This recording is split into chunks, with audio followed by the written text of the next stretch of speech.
Hey everyone, I was going to make another silly intro like last week's episode, but there's so much to cover in today's episode that I just... No, cut the music. Cut the music, there's no time. No, really, there's...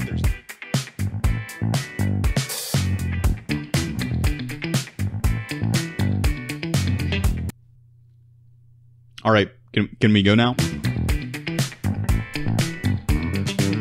It is Friday, May the 17th, 2019. You're watching the Dividend Report. Like I said, there's quite a bit to talk about today, so we're just going to jump into it, ranging from Andrew Yang's New York City rally on Tuesday to the ban on Huawei and the Uber driver strike on the heel of its initial public offering. Jumping into the first bit of news today, Andrew Yang held a very sizable rally in New York City on Tuesday. The campaign website said that well over 5,000 people registered to attend, but due to the weather, I'm not entirely sure that that was quite the number to turn out. But it's still really remarkable that he's able to pull out these numbers while polling at 3% nationally. His Stump speech seems to be coming along very nicely. There may be some things that I personally would change about it, but the most remarkable thing about it is that he's getting the most response from a PowerPoint chant. For a century, and then I'll report those figures to you all at the State of the Union in a PowerPoint every year. I'm going to be the first president to use PowerPoint. That's a PowerPoint chant, America. You hear it? That's awesome. I love that. But PowerPoint chants aside, we also had our first batch of protesters. They were mainly Trump supporters, and when a YouTuber brought one aside to interview him for some questions, he had some extremely interesting things to say. Let's go ahead and take a listen real quick. So I see over here we have a very large Trump flag, but we are at an event here for Andrew Yang. Could you tell me a little bit more about why you're out here? Yeah, I'm out here because I think Andrew Yang attracts independents. In fact, I don't think he's that bad. So I actually wouldn't be that worried if he was president. Problem is, he's not going to be president because he's actually too good for the Democratic Party. So I figure I'd capture a few extra independent votes by just letting people know that there's still support for Trump in New York City. A lot of Andrew Yang supporters would say that nobody else is worried about automation taking away thousands and thousands and thousands of jobs, and that's why we have the proposal over here for the Freedom Dividend. Would you support the Freedom Dividend, and what are we going to do about all these truckers that are going to lose their jobs? Okay, so the Freedom Dividend, is that the $1,000 a month, the start of the free? Sounds nice. Freedom. No, dividend. it's great. It's great. What I think is going to happen is that everybody's going to move to Arkansas in the center of the country because $1,000 a month carries a long way in the center of the country, not so much in New York City. So yeah, as long as if it takes away for jobs, I think that's actually okay because the dividend's just going to pick up the slack and nobody's going to work anyway. So one of the things I personally really admire about Andrew Yang is that he doesn't delve deep into identity politics constantly. What do you think about that? I think he does it even less than Republicans. Republicans do that. Everybody really does that. But some outsiders like Yang don't. What do you think about that? No, I think it's really good because now Joe Biden is trying to get into identity politics and it's almost hysterical. You know, you just can't get into identity politics unless you're Donald Trump. Boom! I've been saying so many similar things for the longest time, and to hear it come out of the words of a conservative voter, it feels so vindicating. The Democrats need to understand this. Yang is the biggest threat to Donald Trump. It's not even close. If someone like Biden gets the nomination, the Republicans feel over the moon because they know that someone like Biden is not going to drive the kind of turnout that the country needs if they want to change direction from Trump, because Biden's not addressing any of the issues that we are all actually facing. Let's go ahead and move on to the next bit of news, though, and that is the executive order on Huawei. Well, it's technically not explicitly against Huawei, but there's a good reason to believe that Huawei is leading the charge against these Chinese businesses. This executive order was signed on Tuesday by Trump, and it delegates authority to the Commerce Secretary to prohibit transactions posing an unacceptable risk to U.S. national security. So what is all of this about? Basically, the United States government is coming out and saying that Huawei poses a national security risk. Specifically, this is because Huawei has a grip on 5G technology rollout, and they're moving throughout the world in order to have that done. So what is 5G technology? Well, it's cellular broadband technology. Ever since we've had cell phones, we've been getting better and better ways of connecting them to the internet, and we went from 3G to 4G, and 5G is the next step.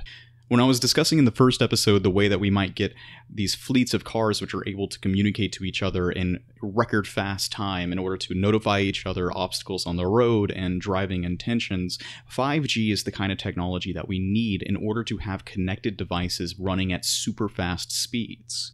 Now, the major issue here is that we've been beaten to the punch on this by China. In all of the kind of news segments that I've heard talking about this executive order, the one thing that I don't see being talked about is the fact that we're lagging behind. We are officially behind China in the tech race.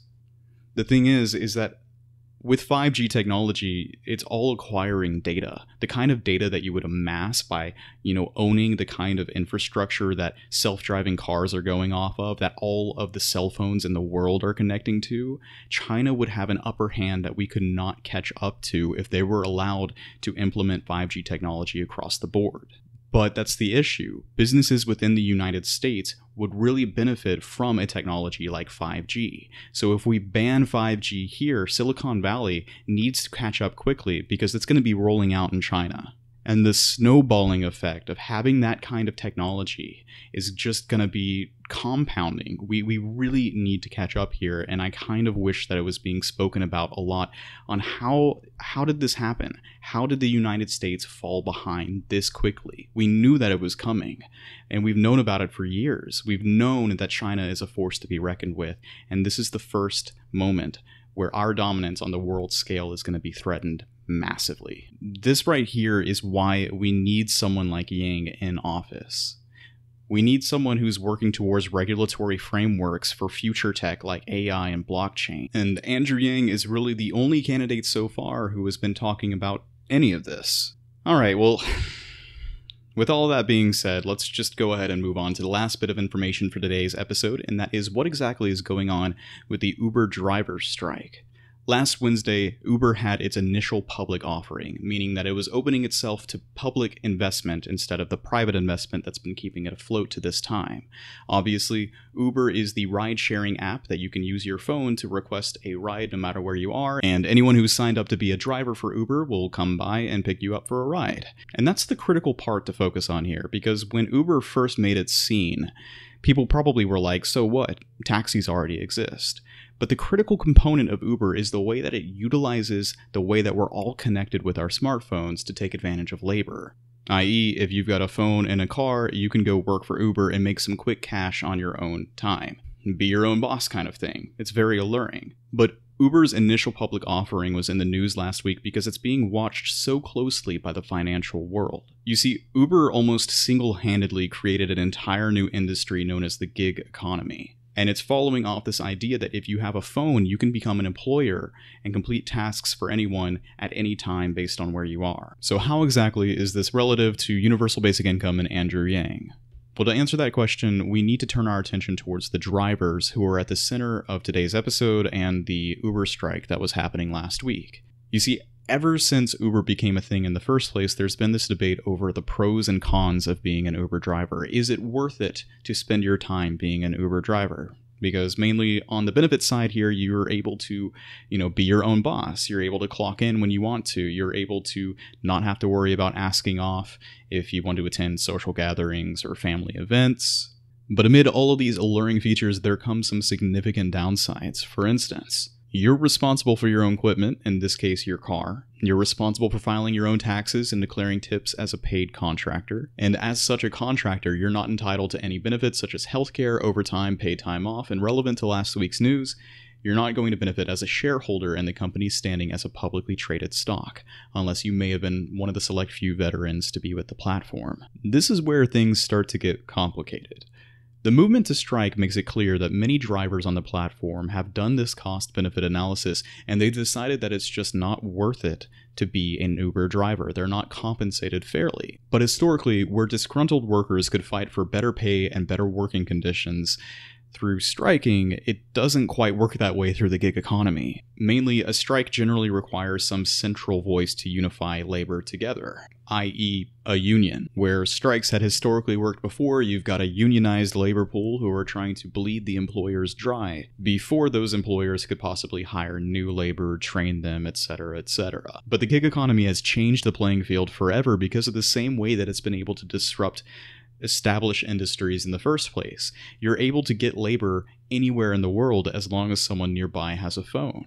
So whether you're pro-union or not pro-union, it doesn't matter because the conversation's moving on without you. How exactly can you hurt Uber's ability to function if you try to strike and someone a mile away gets a notification on their phone that, hey, you can earn twice as much money right now to drive because people like you, yourself, the striker, aren't working? It's called surge pricing. It's like a carrot on a stick for anyone who's willing to do the work.